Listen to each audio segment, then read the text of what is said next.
Hello and welcome to the Debating Toastcast, a podcast about all things debating, from the Debate Toastmasters Club 104 London Debaters.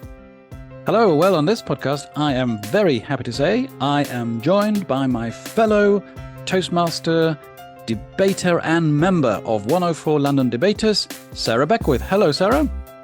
Hi, William. Great to have you here today. Thanks for coming. Lovely to be here. Good stuff. Now, Sarah is, as I mentioned, a Toastmaster. She's a debater, but she's also an evaluation champion. But more on that later. First of all, I need to ask you, as we always do, our guests here, where are you from, really? I mean, originally. Well, I was born in Kent, but I've actually lived all over the country, from the south coast to the most northerly place I've lived is Durham when I was at university. Oh, yeah. But the place that I've been for the longest is London. So I moved to London after I finished university, and I've been here ever since. Yeah, brilliant. So basically a Londoner.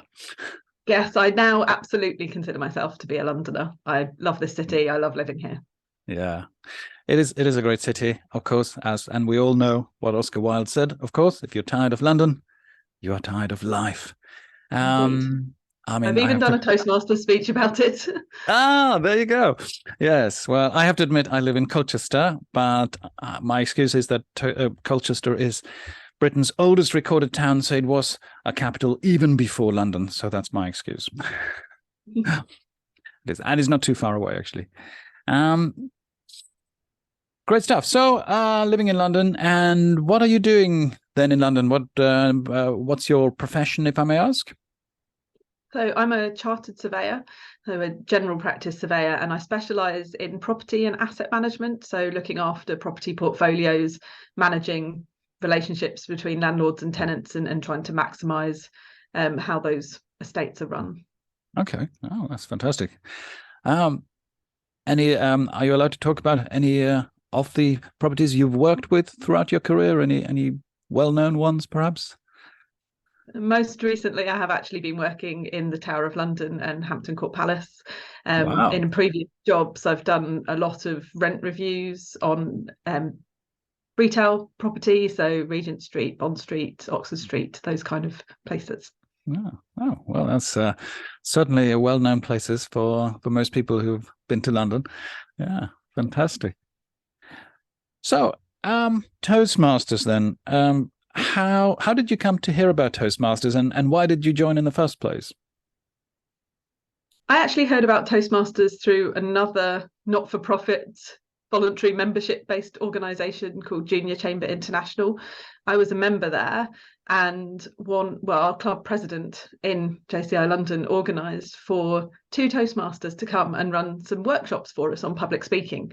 So right. JCI is an organisation that provides training opportunities for its members, and then they use the skills they develop to do community projects.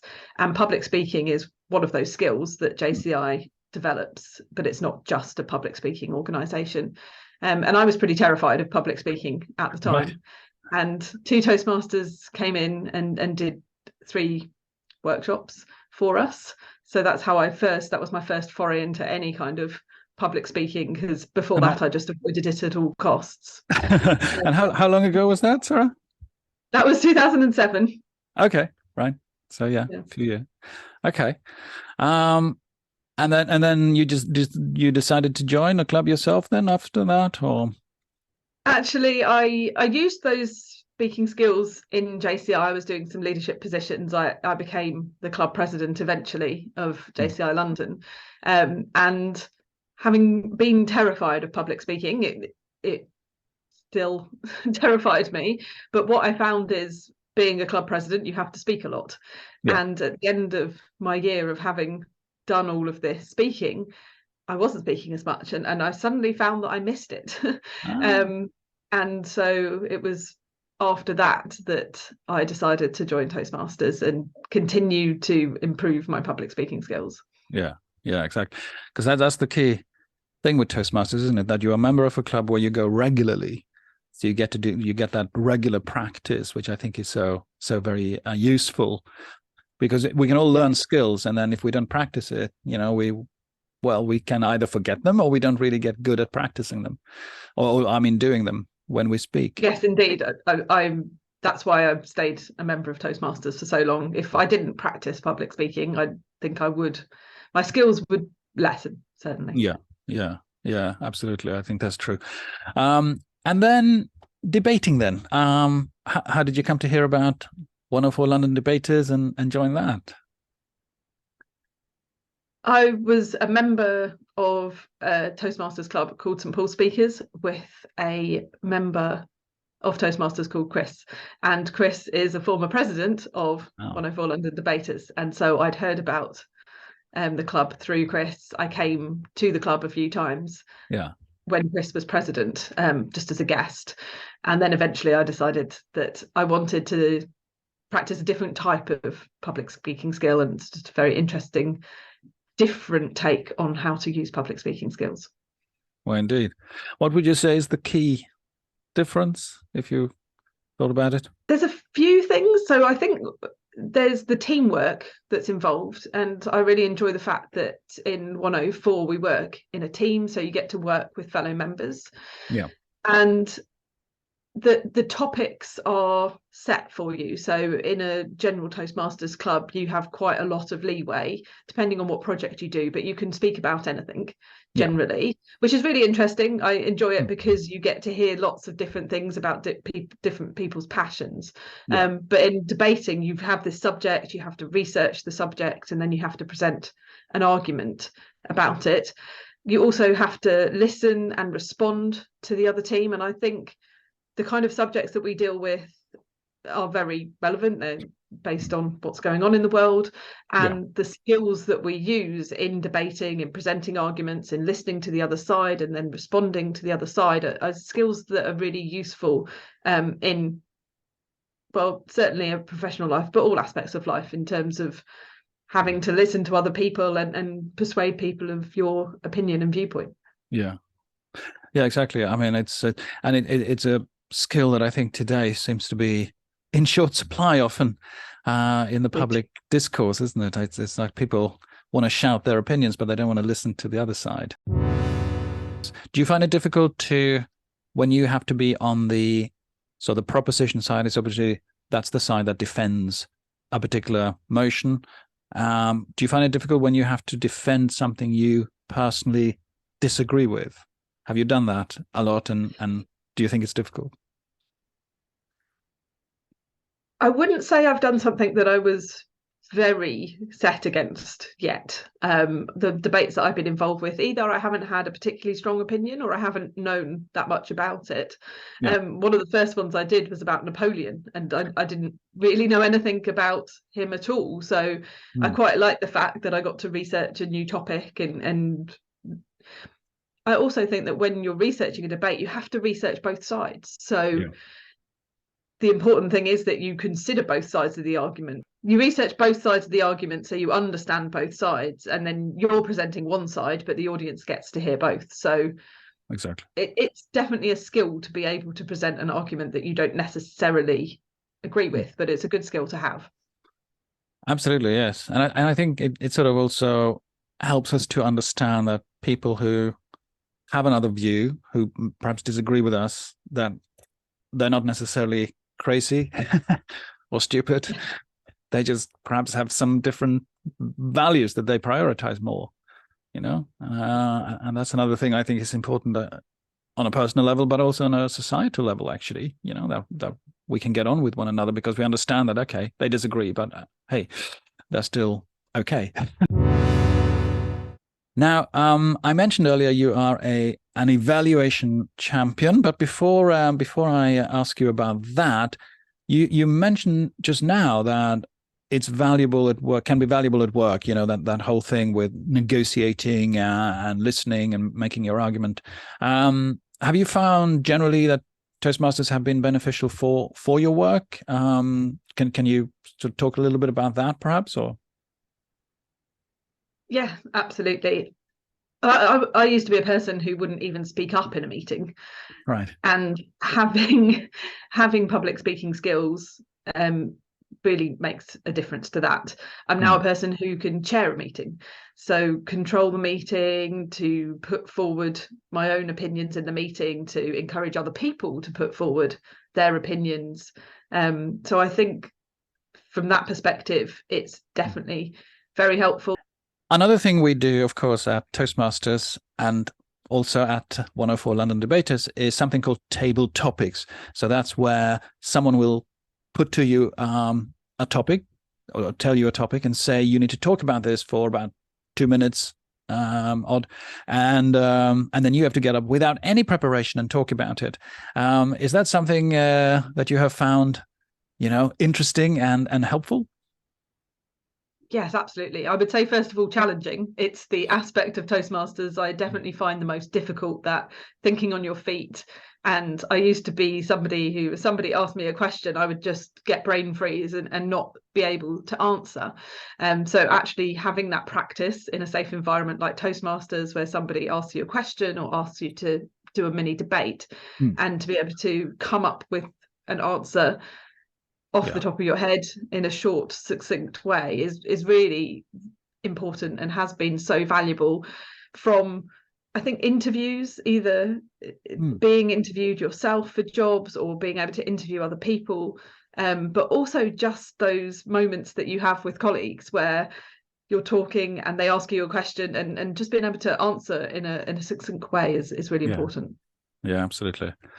Yeah, and to string together, like we do them as mini debates, as you mentioned, and to be able to string together a coherent argument, just impromptu.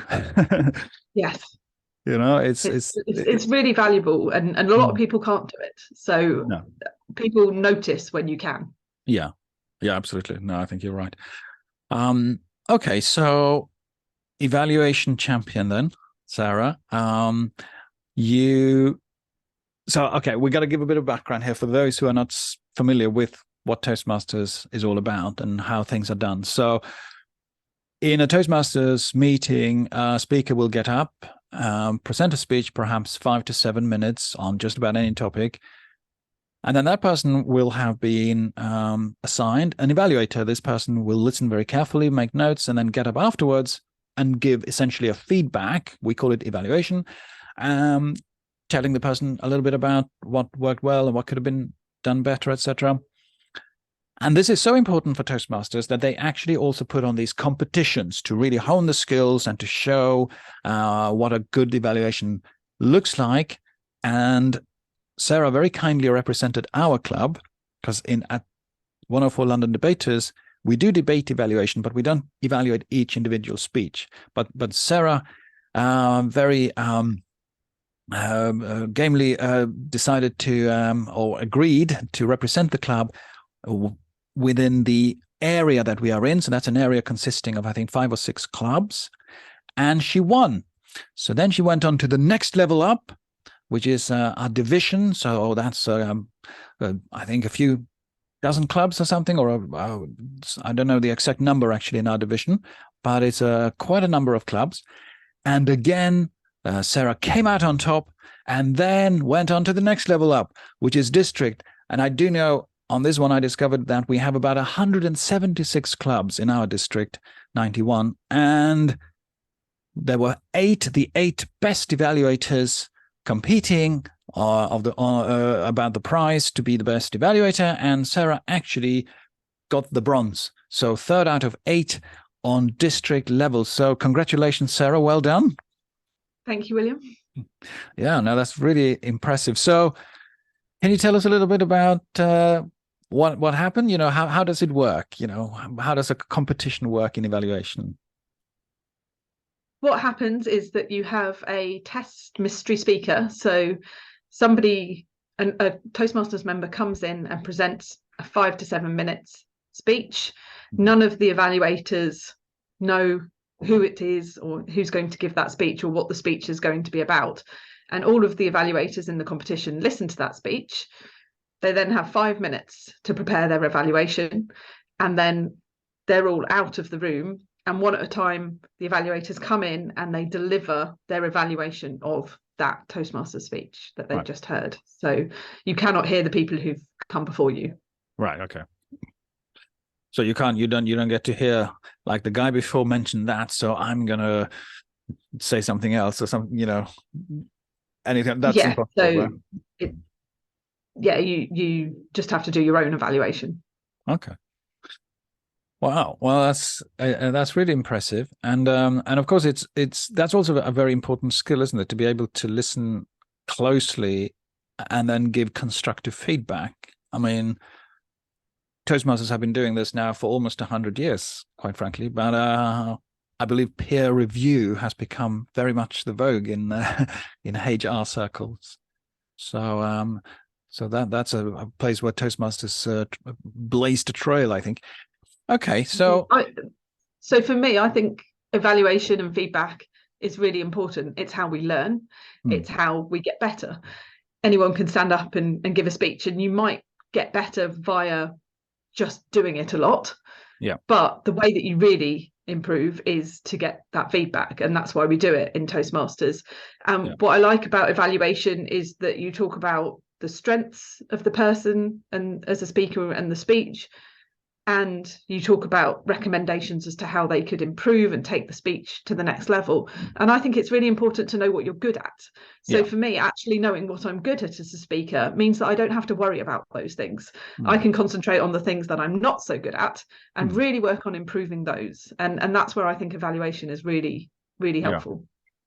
yeah, absolutely. And a key thing I think also is that because it's done in a meeting, everybody gets to hear it, which means that not only is the speaker benefiting, but as an audience member, you're also benefiting because you heard the speech and then you hear the evaluation and you think, okay, yeah, oh, yeah, I didn't notice, but yes, that's true. Or I knew there was something, but I couldn't put my finger on it. But now the evaluator has actually pointed it out. So then you can apply that to your own speaking skills as well.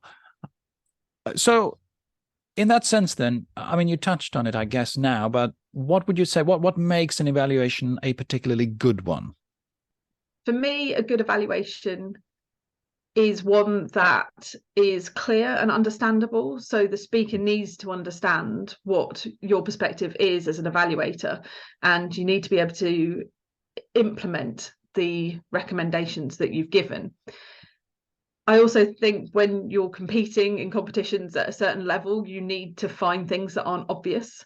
Right. And the more that you can listen, and you don't have very long, you only have 2 to 3 minutes to evaluate a speech. And finding the things that are really going to not be obvious, that really just can hone that speech and Mm. make it tight, like make the message clearer or make it more relevant to the audience, or just really how that speech is delivered, and just trying to find something that's a little bit different and that they probably haven't heard before, because Mm. they, having done this speech, they will be hearing lots of different evaluations, and you want to give them something that's not obvious if Yeah. possible. And I guess one thing to avoid is to retell the speech, right? I see that done occasionally when I'm at Toastmasters meetings, that the evaluator sometimes tells us again what the speech was all about. I guess that's something to avoid, really. Yes, because you really don't have time to do that. If you're doing a good evaluation, you want to get to, this is what they were really good at and Mm. why. So Yeah. how they used their body language, or a particular, you might highlight a particular phrase or language that they used, but you don't entirely retell the No. speech. You tell the audience and the speaker why it is that what they did was good, or Yeah. how something they could do would enhance the speech. And again, if you can show them or give a very specific way of doing something differently, for example, that they concluded the speech one way, but if you did it this way, and Yeah. actually give a concrete suggestion that they can implement, that Yeah. will be the most effective way of evaluating for me, I think. Now, at 104 London Debaters, we do things slightly differently. As I mentioned, we don't evaluate individual speakers, but we evaluate the entire debate. I believe you've done that once already, haven't you? Yes, just once so far. Yeah. So how do you find the difference there? What's the key difference, would you say, between? I mean, I guess I've already said one key difference, but what would you feel is the added challenge when you evaluate a debate as opposed to an individual speaker? Well, with a debate, you've got to listen to the whole debate, which is a lot longer than a speech, and you've got two teams, so three speakers on each team, and it's looking at the effectiveness of the whole debate, how the arguments were presented. But again, it's trying to help the audience and the debaters understand what was done well and how that can be used in the future, and how things could be done better. So for the side that didn't win the debate, if you can find potential reasons why they didn't, or why the other side's argument was more effective, why it connected with the audience more, why it persuaded the audience more, helping people understand that means that they can become better debaters in the future. So I hope we will see a lot of debate evaluations from you, Sarah. Is that something you're wanting to get into now? A bit more debate evaluation, perhaps? Yes, definitely. Obviously, I very much enjoy evaluation. I think it's an important skill to have, and in Toastmasters is an important way for everyone to learn. But as you said, debate evaluation is different from the type of evaluation in other Toastmasters clubs. And I still need to practice more in terms of becoming a better debater. I think there's certain skills that I have as a speaker and a debater, but there's lots of things that I still need to learn, especially around fallacies and recognizing them and how to draw those out, both in a debate and as an evaluator, and probably enhance rebuttal skills as well. So I think being able to pick those out more as an evaluator will be something that hopefully I'll be able to do better as I continue to expand my debate experience. Yeah, absolutely. And at this point, it might be a good thing for me to mention that we do have other episodes of this podcast where we deal with things such as rebuttal and fallacies, and also on the club website you can find the blog where we also write about not only fallacies, rebuttals, but also specifically about evaluation. So so more can be found there for those who are interested in hearing or reading about that on our website. Well, Sarah, I think that just about wraps up our conversation here today. And would you like to give one reason perhaps for the listener as to why he or she should come to the next 104 London Debaters debate meeting? There's so many. I'm trying to pick just one, but for me, Toastmasters is a great place to learn, and I think whenever you come to a meeting you will learn something. So that's probably my number one reason, very closely followed by the members of Toastmasters that we have in our club are brilliant. It's a great place to meet really interesting people and connected to learning. You learn by interacting with those people and talking to them and seeing what they thought of the debate and having those conversations. So come and learn something and meet some great people. I think that's a wonderful message to finish on. So thank you very much for coming and having this conversation with me, Sarah, and good luck with the debate evaluations. Thanks, William. It was lovely to speak to you today. You've been listening to the Debating Toastcast. Feel free to leave a comment, critical or encouraging. We welcome both. And if you'd like more information about joining the club or coming first as a guest, please have a look at our website, 104londondebaters.club, or send us an email on info@104londondebaters.club. That's info@104londondebaters.club. Thank you for listening.